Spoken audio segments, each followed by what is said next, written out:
फक्त हे 2 मिनिटं सांगतो आणि तुमची रजा घेईन। त्याच्या आधी ह्या महामोर्चाला ज्या ज्या लोकांनी प्रत्यक्ष अप्रत्यक्ष सहभाग दिला, मदत केली, जेवण आणलं आणि आपल्या लोकांची काळजी घेतली, त्यांचे फार फार आभार। आपल्याला एक गोष्ट समजून घ्यायची आहे की हा जो उपवर्गीकरणाचा पूर्ण स्ट्रोम आहे हा नागपुरातनं निर्माण झालेला स्ट्रोम आहे। उपवर्गीकरण अनुसूचित जातीमध्ये होऊ शकत नाही, ह्या संदर्भात Indira Sahni versus union of इंडियाच्या केसमध्ये 1992च्या केसमध्ये स्पष्टपणे लिहून ठेवलेले आहे।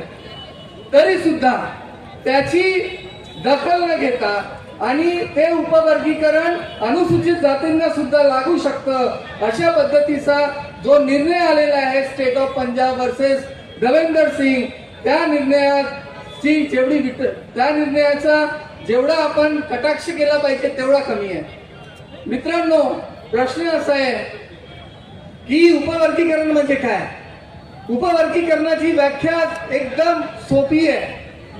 उपवर्गीकरण काय म्हणतं की अनुसूचित जातीमध्ये जर 59 जाती महाराष्ट्रात आहेत आणि ज्या सरकारला वाटतं की त्यांचा विकास झालेला नाहीये, त्या जातींना वेगळा काढतील, वेगळा काढून त्या जातींना त्यांच्या जनसंख्येपेक्षा जास्त आरक्षण देतील। फक्त आरक्षण देणार नाही, लक्षात घ्या, याचा उपवर्गीकरणाचा जनसंख्येशी संबंध नाही।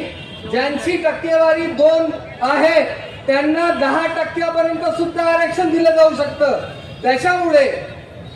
त्याच्यामुळे प्रश्न असा आहे की जर ह्या देशामध्ये, ह्या महाराष्ट्रामध्ये जर एक अनुसूचित जाती 10% असेल, जर महार 10% असतील, जर चामार 3% असतील, जर मातंग 2% असतील, तर आरक्षणाचं पहिलं प्रावधान म्हणतं की तुम्ही जनसंख्येप्रमाणे आरक्षण द्या।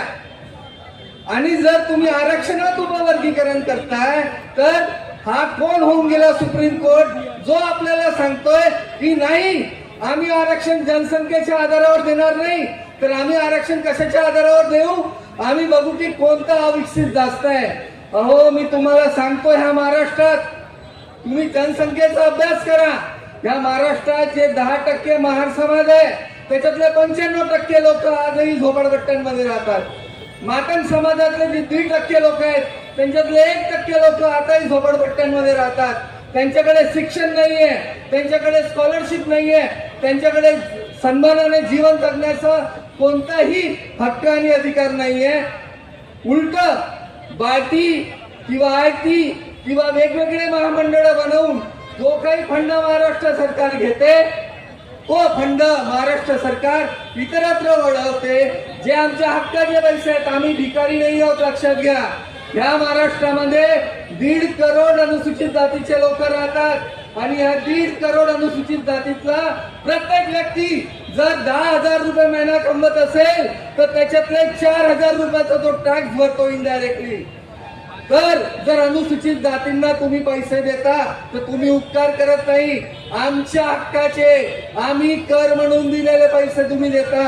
आणि त्याच्यामुळे जर तुम्ही आमच्या फंडामध्ये कपात करत असाल, तुम्ही आमच्या आरक्षणामध्ये कपात करत असाल, तर तुम्ही लक्षात घ्या, तो मग गवई असू दे, रामदास आठवले असू दे, अमित गोरके असू दे, कोणी असू दे, आम्ही त्यांना त्यांची जागा दाखवल्याशिवाय राहणार नाही। आज समोरचा फक्त झाकी होती। मी सांगतो, 3 मेला जेव्हा आम्ही इथे जमलो होतो, हजारो लोक, आम्ही सरकारला स्पष्ट आवाहन दिलं होतं की आम्ही मोठा मोर्चा काढू नये, याच्यासाठी तुम्ही उपवर्गीकरणाची प्रक्रिया रद्द करा। पण त्यांनी काय केलं? त्यांनी अनुसूचित जातीमध्ये ज्या 59 जाती आहेत, महार जाती आहे, मातंग जाती आहे, होलार समाज आहे, त्यांचं एकही निवेदन मंत्रालयात स्वीकारलं जात नाही। आणि काही जे RSS जुळलेले मातंग लोक आहेत, मातंग समाजाच्यात इन्व्हॉल्व नाहीये, त्यांचा काहीच दोष नाही, त्यांना टार्गेट केलं जात आहे। मातंग समाजाचे RSS मध्ये असलेले जे लोक आहेत ते सकाळ मातंग समाजाचं निवेदन घेऊन जातात आणि त्यांना 1-1 तास त्यांच्याशी मीटिंग केली जाते। असं काय घडलं अनंत बाजार समितीच्या रिपोर्ट मध्ये? तर आम्हाला जी इन्फॉर्मेशन प्राप्त झाली त्याच्यानुसार असं आहे की ज्यांची जनसंख्या 2 आहे त्यांना 6% पर्यंत आरक्षण द्यायचं। दुसरं, फक्त आरक्षण देऊन नाही करायचं, प्राधान्यता द्यायची आरक्षणामध्ये. म्हणजे कसं, म्हणजे असं की तुमचा उद्याला बॅकलॉग निघाला, जर समजा रेव्हेन्यू डिपार्टमेंट मध्ये 10 जागा निघाल्या तर पहिले 6 प्राधान्यतेवर भरायचा तिथूनच, आणि मग जनसंख्येनुसार जे आरक्षण आहे त्याच्यातूनच त्याच लोकांना भरायचं. आणि असं करून जो संपूर्ण मोठा समाज आहे अनुसूचित जातीचा, इथे जे सगळ्या जाती राहतात त्यांचं नुकसान करायचं. मी एकच गोष्ट सांगेन, शेवटची सांगेन, की ज्यांची भूक मोठी आहे, समाज बघून आपण आरक्षण देतो, प्रवर्ग बघून आपण आरक्षण देतो. ज्यांच्या हिश्श्याला 9 पोळ्या यायला पाहिजे त्यांना 2 पोळ्या देतील, ज्यांच्या हिश्श्यात 1.5 पोळी यायला पाहिजे त्यांना 5 पोळ्या देतील. जे 2 पोळ्या आहेत त्या कमी होतील 9 लोकांना, त्याच्यामुळे ते 9 लोक कुपोषित होऊन मरतील.